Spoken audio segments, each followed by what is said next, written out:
All right, thanks, guys. The Colts take on the Texans. That's going to be an 8:20 Eastern kickoff this Thursday night. Now, the Texans are minus 3.5. Totals 45 and a hook. We saw a two-point fade of Houston in the early wagering. We also saw movement downward on the total. The Texans open 5.5, down to minus 3.5. Total open 46.5, down to 45 and a hook. 58% of the consensus are leaning toward Houston, 59% shaded toward the over.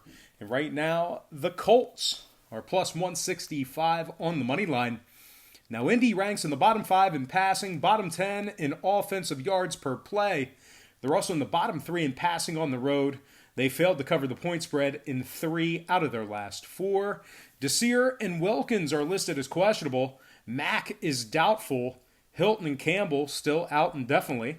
Now, Houston on the other side, winners in 4 out of their last 6. They're 3-1 straight up at home. They rank at the top 10 in home scoring, top 5 in home rushing. Hyde is leading the charge with 769 yards on the ground, 4.9 yards per carry, 4 touchdowns. Watson has 5 rushing touchdowns himself, 18 touchdowns through the air, 289 yards per game passing on average. And this Houston squad, they rank in the top 10 in rushing yards allowed at home, top 10 in home defensive time of possession. Merciless has 5.5 sacks on the year, 12 tackles for loss. Scarlett has 4.5 sacks as well. Now, Zach Cunningham, 79 tackles on the year, 2 fumble recoveries. And when it comes to the injury report, Roby and Fuller are listed as questionable. Now, total-wise, Houston is 3-0 to the under in their last 3, 75% to the under at home.